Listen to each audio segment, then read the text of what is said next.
Anna Kendrick stands on stage, smiling in a way that looks effortless. The cameras love her. The audience expects her to be quick, sharp, a little self-deprecating. She delivers every time.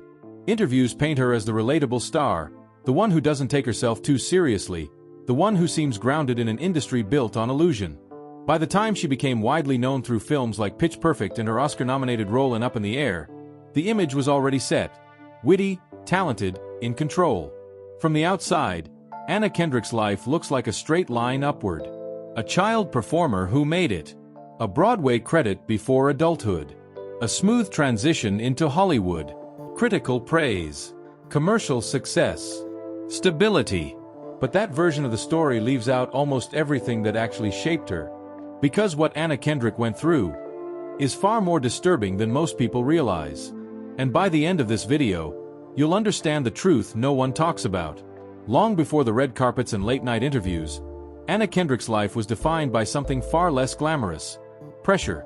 Not the abstract kind people talk about when they describe fame, but something more constant, more personal. She grew up in Portland, Maine, far from the centers of the entertainment industry. Her family wasn't part of Hollywood. There were no built-in connections, no shortcuts. Everything depended on effort, and more importantly, on expectation. Anna Kendrick showed early signs of talent. That part is well documented. What isn't talked about as much as what comes with that label when it's attached to a child. Talent doesn't exist in isolation. It creates pressure. Adults begin to see potential as something that needs to be acted on immediately. Opportunities become obligations. At just 12 years old, Anna Kendrick was traveling back and forth between Maine and New York City to perform on Broadway. That meant long hours, missed school time, constant evaluation, and a level of responsibility most children never experience. She wasn't just performing, she was competing, proving herself in rooms full of adults who expected precision. She earned a Tony nomination for her role in High Society. On paper, that sounds like a dream start. But behind that moment is something else. A child learning that approval comes from performance. That value is tied to how well you do, how consistently you deliver, how little room you leave for mistakes. That kind of environment doesn't leave much space for normal development. While other kids were building identities through trial and error, Anna Kendrick was building hers under observation. Every success reinforced the same idea. Keep going, don't slip, don't lose momentum. And every failure, no matter how small, carried weight. There's also the physical reality of that lifestyle. Early mornings, late nights, auditions that lead nowhere, constant travel, the instability of not knowing what comes next. For a child, that doesn't just create stress, it reshapes how they see the world. Home wasn't always a place of rest either. Anna Kendrick has spoken openly in later years about growing up in an environment that wasn't emotionally stable. Not in a dramatic, headline-grabbing way, but in something more subtle and, in many ways, more damaging. Emotional unpredictability. Tension. The kind of atmosphere where you learn to stay alert, to read moods, to adjust yourself to avoid conflict. That kind of upbringing doesn't disappear when someone becomes successful. It stays. It shows up in how they think, how they react, how they see themselves. For Anna Kendrick, it meant carrying a constant internal pressure even as her external life began to move forward. As she transitioned into her teenage years, the structure of her life didn't become easier. It became more uncertain. Broadway success doesn't guarantee a smooth path into film. In fact, it often does the opposite. The industries are different. The expectations are different. And for someone without strong industry backing, the path becomes unpredictable. She took roles where she could. Smaller projects. Supporting parts. Nothing that immediately changed her position. The gap between early promise and sustained success started to widen, and with it came doubt. Rejection is part of acting, but repeated rejection at a young age can shape identity in a specific way. It stops feeling like a professional setback and starts feeling personal. Each no adds to an internal narrative. Maybe you're not good enough. Maybe the early success was temporary. Maybe you don't belong here. Anna Kendrick kept going. But that doesn't mean it was easy. It meant pushing through uncertainty without a clear sense of stability. It meant maintaining composure in auditions while dealing with the accumulation of doubt behind the scenes. There's also the social aspect that often gets overlooked. Growing up while working in entertainment creates distance. It separates you from peers, changes how you relate to people. Normal teenage experiences become secondary to schedules, travel, and professional commitments. That kind of isolation doesn't always show on the surface. In fact, it often produces the opposite. A person who appears highly functional, even confident. Someone who knows how to perform socially because they've been doing it professionally for years. Anna Kendrick became known for her humor, her timing, her ability to present herself in a way that feels natural. But that skill didn't come from nowhere. It was built over years of adapting, adjusting, and managing perception. And underneath that, the pressure didn't go away. It evolved. As she moved further into adulthood, the stakes increased. The industry became less forgiving. Opportunities mattered more. Mistakes carried more weight. The need to maintain momentum became more urgent. The first signs of deeper struggle were subtle. Not public breakdowns or dramatic incidents, but something quieter. A growing awareness that the external success didn't fully match the internal experience. That achieving goals didn't necessarily resolve the underlying tension. She continued to work, continued to audition, continued to build her career piece by piece. But each step forward came with an unspoken cost. The need to hold everything together, even when it didn't feel stable. There were moments of rejection that hit harder than others. Roles she didn't get, opportunities that slipped away. Situations where she had to reassess her position in an industry that constantly shifts. Each of those moments added pressure, but also something else. Resilience. Not the kind that gets celebrated, but the kind that comes from necessity. The kind where stopping isn't really an option, so you keep moving, even when you're not sure where it's leading. By the time Anna Kendrick was on the edge of her breakthrough, the foundation of her career, and her mindset, had already been shaped by years of pressure, instability, and adaptation. The world would eventually see her as someone who made it. Someone who transitioned smoothly from child performer to Hollywood success. Someone who seemed to have figured it out. But that version of the story misses the build-up. It ignores the accumulation of stress, the early environment, the constant need to prove herself, the emotional patterns formed long before fame. And those things don't disappear when success arrives. They stay. They influence how success feels. They shape how a person responds to it. For Anna Kendrick, the real story doesn't start with fame. It starts with everything that made fame complicated in the first place. And that's where things begin to shift. As Anna Kendrick moved into her early 20s, the uncertainty that had followed her for years didn't disappear. It just changed form. The work was still inconsistent. The auditions didn't stop. But slowly, something began to shift. Not all at once, not in a way that felt like a clear turning point at the time, but in a series of moments that, in hindsight, marked the beginning of something bigger. One of those moments came with Twilight. It wasn't a leading role. It wasn't the kind of part designed to carry a career. But it placed Anna Kendrick inside a global phenomenon. Suddenly, she was part of something massive, something that reached audiences far beyond the smaller projects she had been doing. It brought visibility, but not necessarily clarity. Being part of a successful film doesn't automatically translate into control over your career.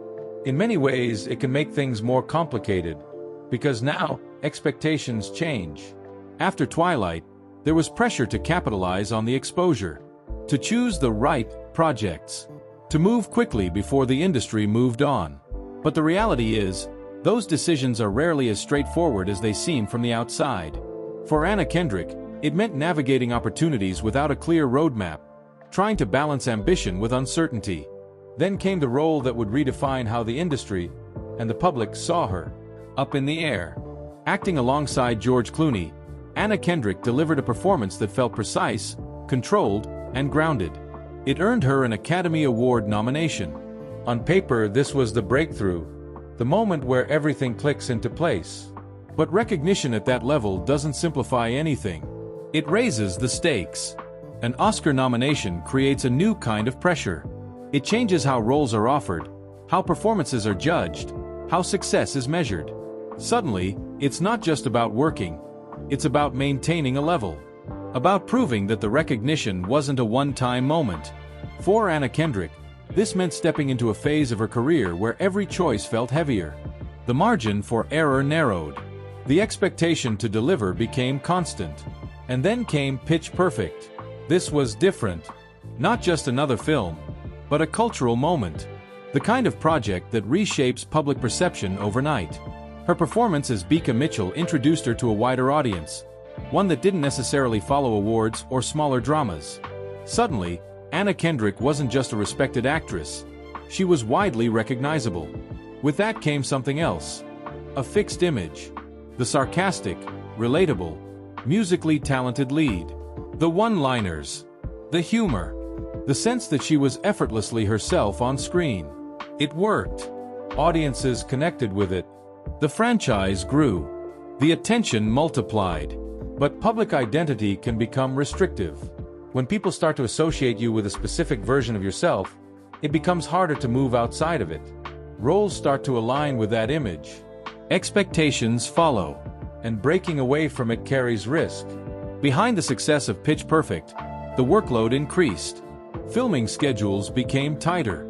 Press tours stretched across continents. Interviews became routine. The same questions, the same answers, repeated over and over again, each time requiring the same energy, the same presentation. It's easy to overlook how exhausting that can be. Not physically, although that's part of it, but mentally. The constant need to be on. To be consistent. To meet expectations not just in performance, but in personality. Anna Kendrick leaned into humor during this period. It became part of how she was perceived publicly. Quick, self-aware, slightly detached. It made her relatable. It made interviews engaging. But humor can also function as a buffer, a way to control how much people actually see. At the same time, the industry around her didn't become easier to navigate. Success doesn't eliminate competition. It intensifies it. Every new project came with scrutiny. Reviews became more detailed. Criticism more visible. There were roles that didn't land the way they were expected to. Films that underperformed. Projects that didn't translate into long-term momentum. And in an industry where perception can shift quickly, those moments matter.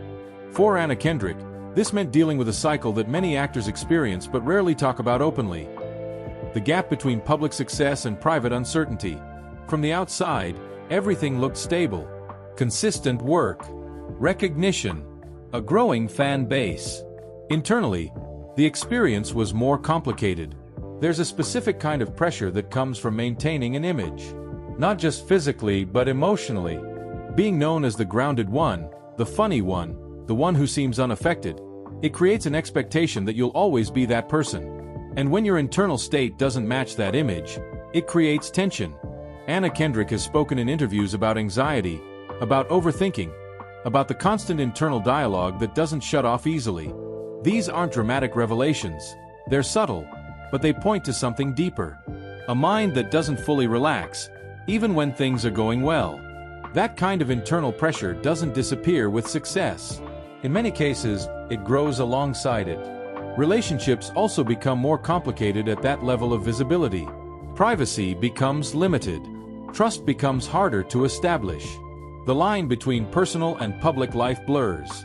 Anna Kendrick kept much of her personal life out of the spotlight, but that doesn't mean it was unaffected. Being in the public eye changes how relationships function. It adds layers of scrutiny and expectation that don't exist in normal circumstances.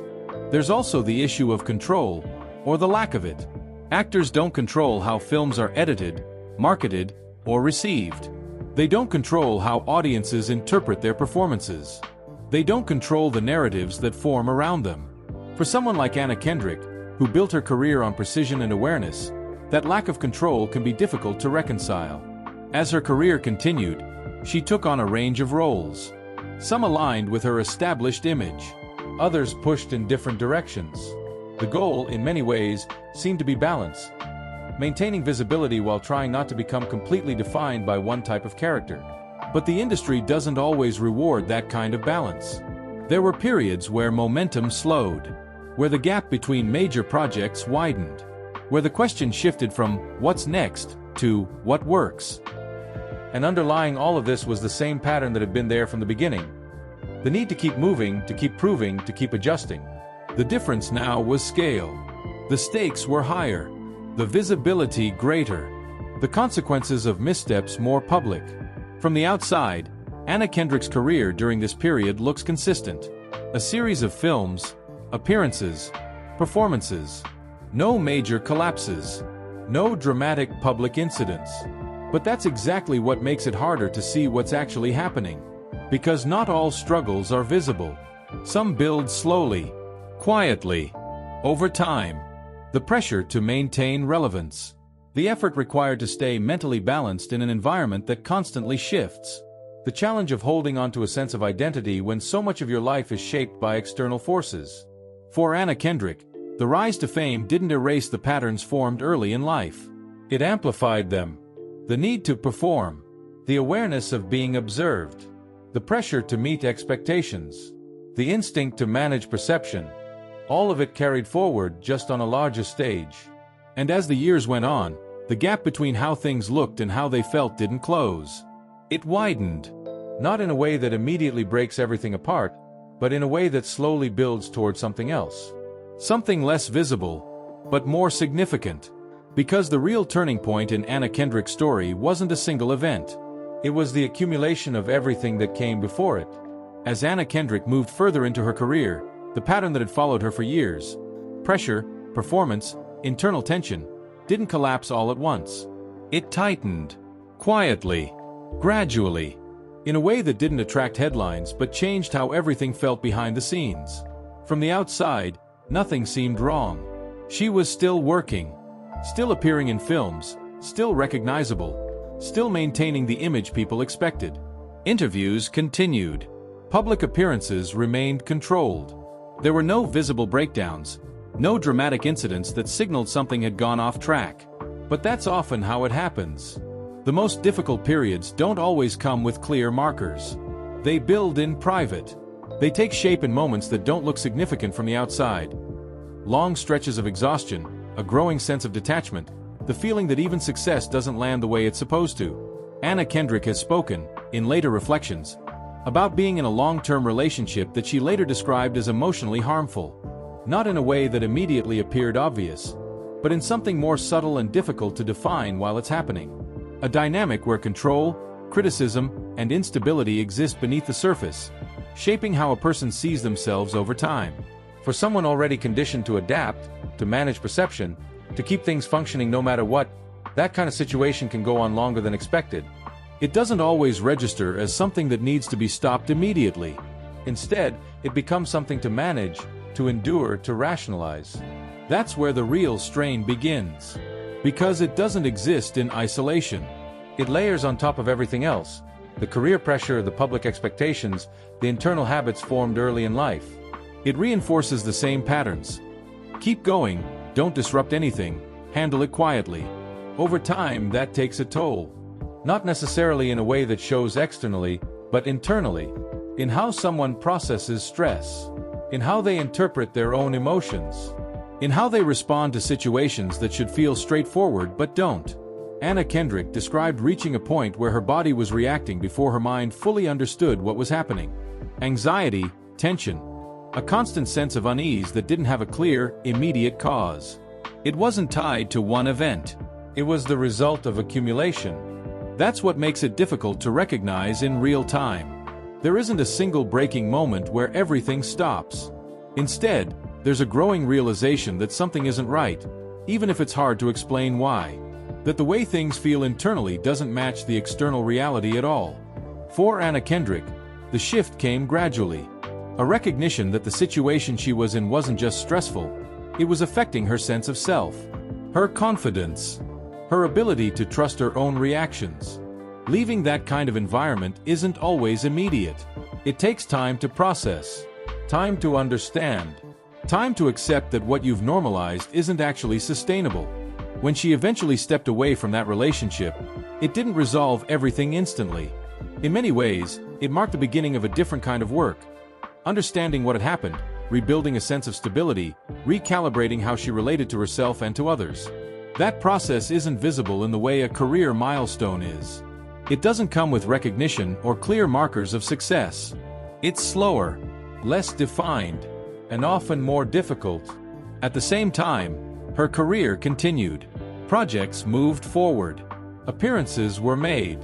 The external structure remained intact, even as the internal experience shifted.